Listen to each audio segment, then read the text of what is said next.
falls with the political fortunes of the Clintons, which is just further evidence of why they were donating this money. And by the way, to the work of the Clinton Foundation as a charity, this internal review that was done by Simpson Thacher, they interviewed Clinton Foundation employees and asked them to rate the effectiveness of the Clinton Foundation as a charity on a scale from 1 to 10. The average Clinton Foundation employee gave it a 4. So they didn't consider it a very effective charity, even though that's where they worked.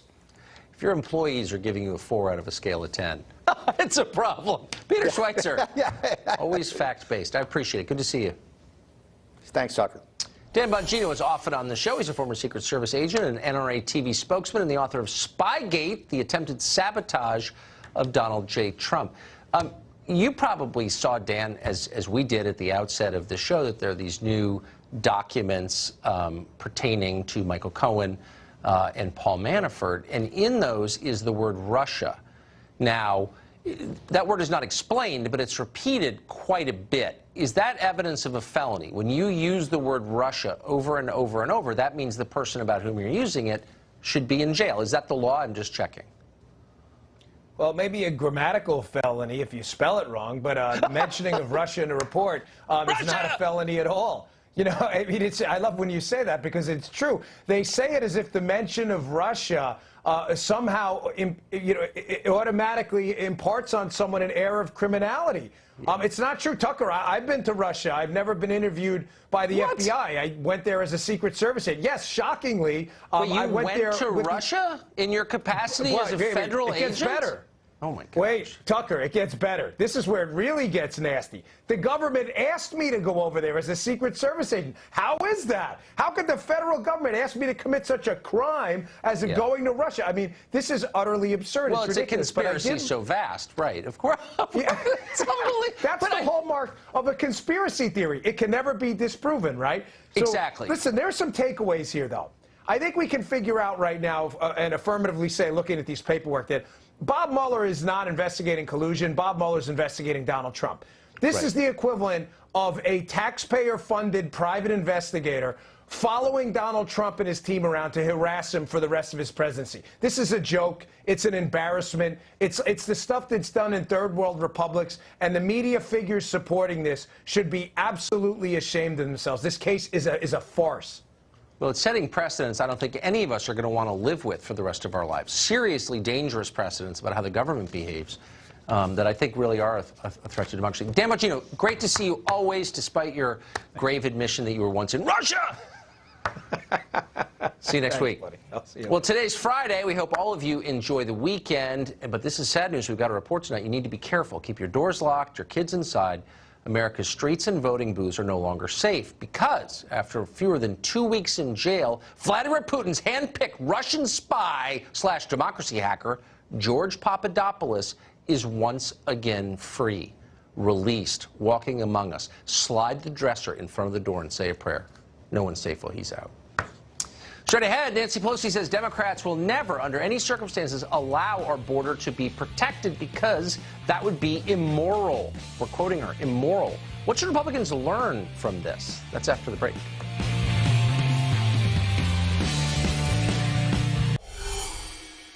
Well, just in case you're wondering if the new Democratic Congress will fund a wall along our southern border, we have an answer. The incoming Speaker of the House has cleared it up. No chance, says Nancy Pelosi. Walls don't work, she explains. And more than that, they're wrong, morally wrong. Watch. Most of us, speaking for myself, consider the wall immoral, ineffective. He also promised Mexico would pay for it. So even if they did, it's immoral still. Now, if you're familiar with how things work in Washington, you may be wondering, when did morality begin to play such a central role in the legislative process? And the answer is the day that Nancy Pelosi got ordained. Pelosi is now an archbishop in the Church of Progressive Sanctimony. Her spiritual gift, hectoring. Listen to her preach. What the president did was unconstitutional and indeed, in my view, immoral. It is a moral issue. This is a moral challenge. Immoral, unconstitutional, incompetent, short-sighted, and immoral. Our moral responsibility. We have a moral responsibility to the next generation. It's just a reflection of the weak moral authority. Weak moral authority. That is not a problem for St. Nancy.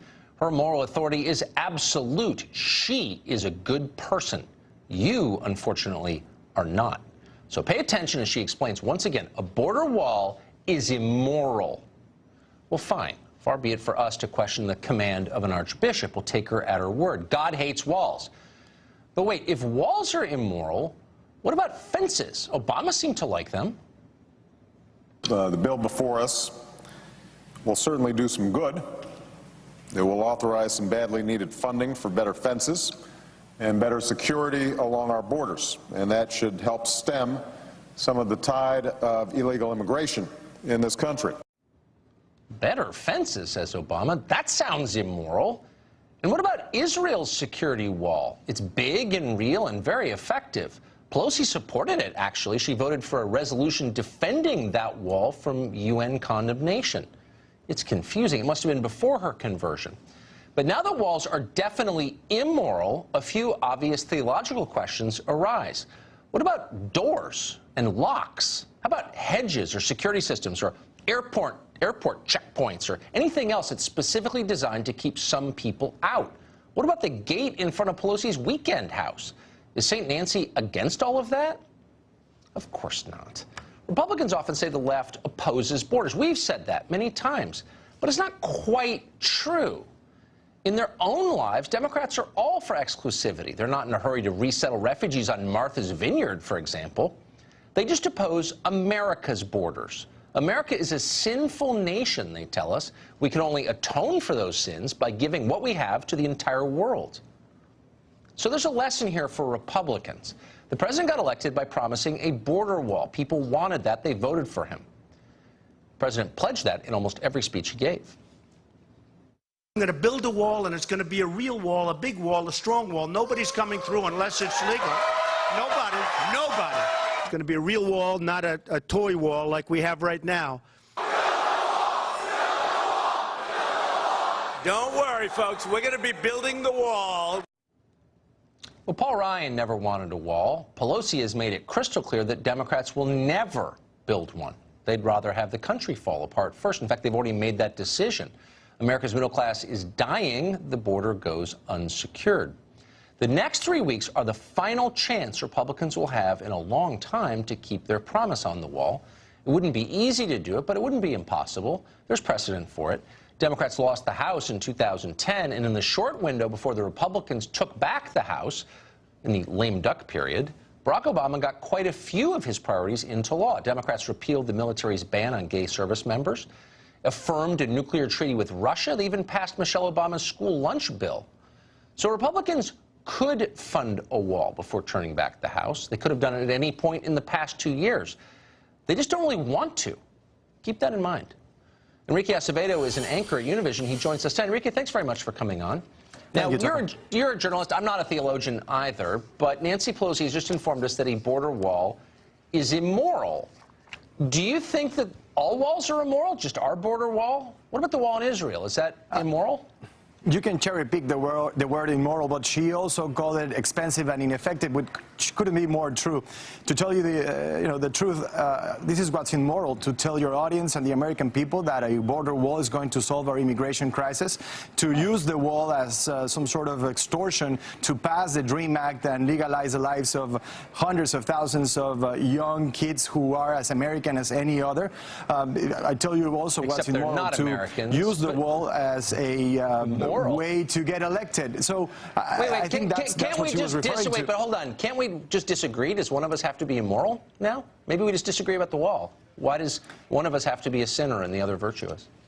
I think being, the immorality of the wall is the signal it sends to a country that has been a partner, an ally, a good neighbor like Mexico. It says we're for division, we're for hate. It says that we don't want others to come to this country while this country was founded by immigrants. So I think that's what's immoral about it. It really betrays fundamental principles, foundational principles in this country. So where's Univision headquarters? Down in Florida or New York? I haven't been. We're down here in Florida. Okay, so if I were to go tomorrow, and I got the day off, and I showed up at your building uninvited, would I find a wall or a checkpoint? Would I have to show ID, or could I just go in and use your office and take some of your office supplies? You would also find a wall around my home, and I'm sure you have one also, Tucker. I don't, but those walls are not for your neighbors, your business partners, the person in charge of helping you out on Saturday night with the kids, for the nanny. They're for dangerous criminals and maybe even terrorists. Those walls are not to keep us from our friends, that's not from true. the people we love and the people who want to help us. Hold on, no. The wall signifies ownership. So you guys own Univision, you own your home. You get to decide who comes over. If you have a dinner party with your friends, that's great. If 12 strangers come in and eat your food, it's not a dinner party, it's an invasion. So the key factor is your choice. You get to decide who comes into your home because it's your home. Same with your office at Univision. Same with our country, which is America, where I was born. So we don't have a right to say who comes in or out? That's immoral? How? No, I think the U.S. has every right to secure its borders, and I think it's done that for the past half a century. We've spent, just in the last 12 years, over $100 billion on border security. This has become a dangerously misleading narrative, this idea of border security, because we say the border is not secure, while the border is as secure as it's ever been in our history. Okay, so, I mean, I guess the obvious question is, how do we get 22 million illegal aliens living in our country if the border's so secure? But if you're for border security, why are you against a wall? It's another form of border security. Why is that so offensive? Why is that so immoral? Why are people who support it sinners? Maybe because it's effective?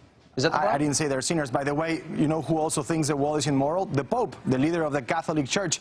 Really, is there a wall around the Vatican? Oh, okay, so the Pope.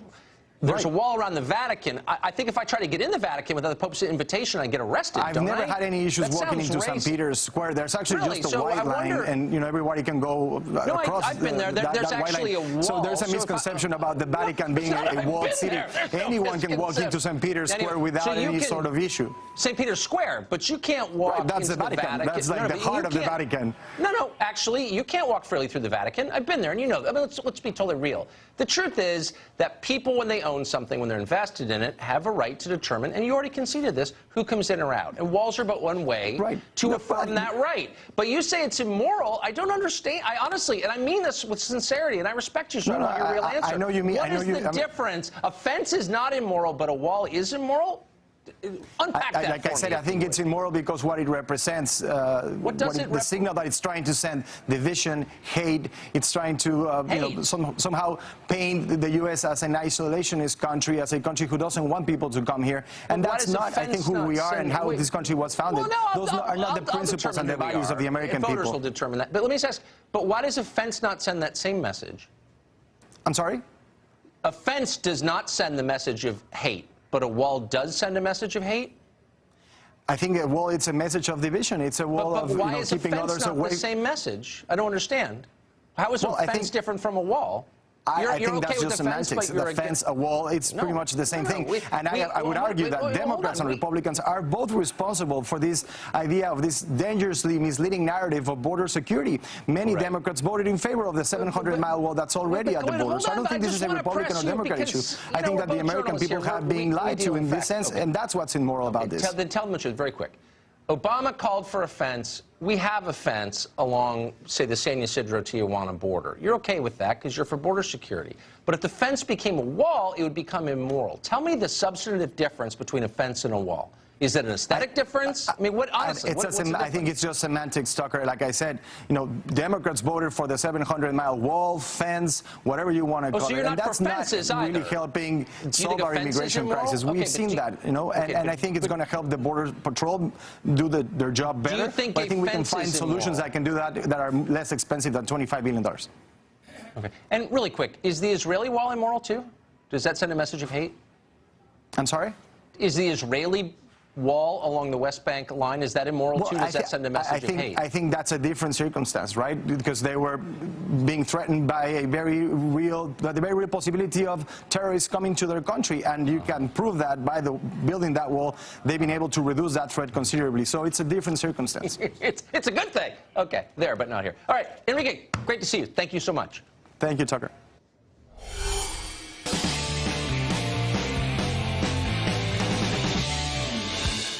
American cities, some of them anyway, have already normalized the practice of ignoring federal law. That goes from drug bans to immigration laws.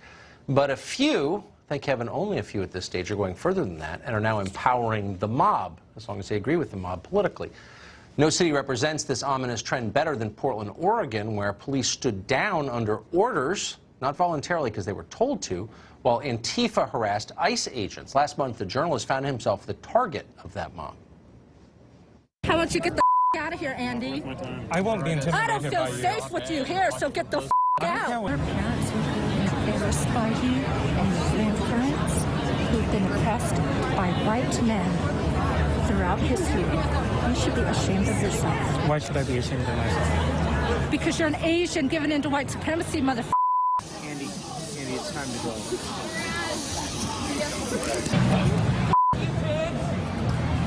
Piece of Nobody likes you. Nobody likes you. The city hates you. You're trash. Get the out of here. Talk about Occupy ICE. He supports the detention of non-criminal immigrants. Get the out of here. Nobody in the city likes you. Rich kids in black masks. Andy No recently wrote a piece about his experience. You just saw it. It was called What's the Matter with Portland? He joins us tonight. Andy, what is the matter with Portland? I think Portland is an example of what happens when you have a city that is an ideological monoculture with no counterpoise. And so these ideas on the left just sort of become radicalized in their own echo chambers. And as the city is also very secular, so there's an erosion of traditional sources of purpose and meaning, for example, from religion. So instead, people are turning to political ideologies, and they want to be heroes, but instead of dedicating their lives to service or joining the military, yes, they're joining movements like Antifa and going out on the street to fight because they think they're actually in a battle with fascists. It's a deep and true analysis, I think. Portland is a beautiful city, and there are normal people, nice people who live there. What do they think? I mean, not everyone in Portland agrees with Antifa. Do they have a voice? I think the genius in Antifa is actually in the name, because they put themselves in a position where it's actually very hard for left-leaning or left-wing politicians to criticize, because then it sounds like you're being against anti-fascists, which sounds like a noble thing to be, right? And so for a long time, Portland residents were reluctant to be too critical of this movement. But as Portland has been victimized through various riots and scenes of violence, I think more normal people are waking up and seeing that this movement is a little bit indiscriminate in who they target. They've targeted just regular citizens, for example, trying to drive through, trying to pass through, or trying to run a business. And hopefully, with what I'm doing by trying to go to these protests as they happen and bring attention to it, more people will wake up and realize that we're not dealing with a noble anti-fascist movement. We're actually dealing with a reactionary, anti-government, anti-American, revolutionary movement that is also willing to use violence. Yeah, a movement that says it's against white privilege, but is almost exclusively privileged white kids. Andy, be careful. You could get hurt, as you well know. You're a brave man. Thank you for joining us. Thanks for bringing attention to this. Thank you. Well, top Democrat says the United States must re-adopt the Paris Climate Accord. Well, Paris actually tried that, and you're looking now at the screen at what happened when they did. That's after the break.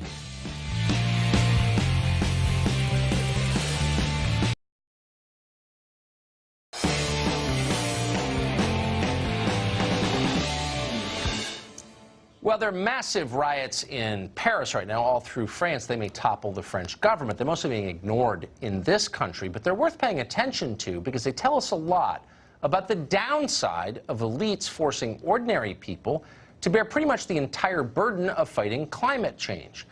Our bettors are very concerned about climate change, but they don't want to give up their planes. They want you to pay more at the pump. This is not a workable long-term approach, but elites have refused to rethink it. In fact, they're doubling down. In a recent statement, the Senate Minority Leader, Chuck Schumer, says there will be no infrastructure deal with the Trump administration. No Americans will work on that deal until and unless the U.S. rejoins the Paris Climate Accord, the one that France is following, which led to the riots. Well, Josh Fox has been following this. He's an environmental activist. He directed the anti-fracking film Gasland, and he joins us tonight. Again, Josh, thanks a lot for coming on. So what I love about this... Always a pleasure, Tucker. Thank you. So neither of us is a climate scientist. We don't need to argue at the details of climate science for the purposes of this conversation. I'll just concede for the purposes of this that, like, everything you say is true. I'm interested in what the solutions... All right, I'm all for that.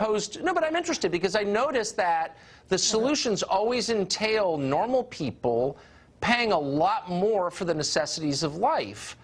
Why is it never Jeff Bezos footing the bill or closing the carried interest loophole and letting finance community pay the bill? It's always like, you know, normal people. Why?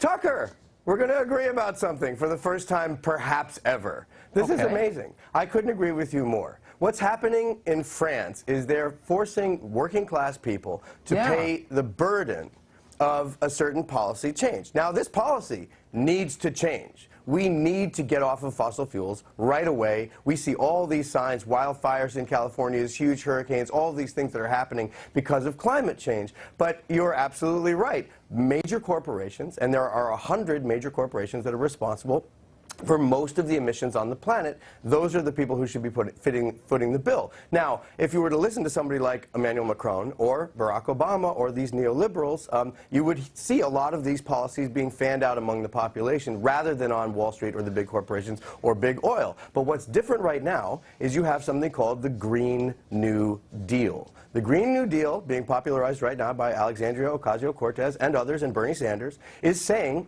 we need a new deal for people. What we're seeing right now in France is the same old deal. Okay, Cuts so for bankers, so you cuts say that for rich people, right, and tightening the belt around the necks of the poor and working class. I mean, and you're right there, and that's all. And by the way, Bernie Sanders, I think, just spent $300 grand in a single month flying in a private plane. So he's obviously out of the conversation. He's discredited. You can't be concerned about climate change and fly I don't in a agree with private that plane. at all. I just saw Bernie last weekend at the Sanders Institute gathering, which was absolutely stellar and spectacular. Let's be real. There's a level of hypocrisy that takes you off the table. You're no longer credible, and he's in that category. But the broader question... Bernie flies in the middle seat. I think it's been pretty clear private, about Bernie Sanders' politics. No, I'm sorry. I know you like Bernie, but I'm just saying, Bernie's, unless the story was lying, it was a news story, it said he'd spent hundreds of thousands on private air travel. So, like, you're not a climate activist if you're flying private. But let me just ask you quick. Would the Green New Deal, and I don't know all the details, would it raise energy prices for middle-class people? That's the key question right there. No, no. In fact, when you deploy solar and when you deploy wind, you create millions upon millions of jobs. 24 million jobs in the renewable energy sector. That's a guess. We don't know. 24 million jobs. And, well, no, we do know. We can predict these things. Of course we don't know. Come on, wake up, son. Also, this is real life. Tucker, no, wait. Let's stay on this wonderfully cordial, agreeing way that we were just doing this. Let me just finish.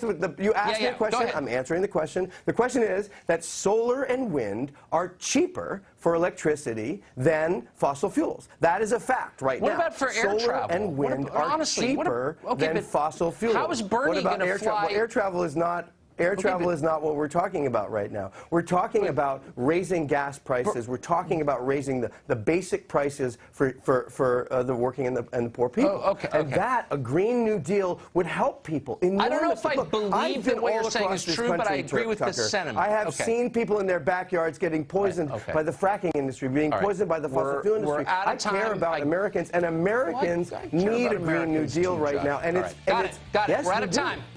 Thanks, man. Appreciate it. We'll be back with more. You can trust that promise.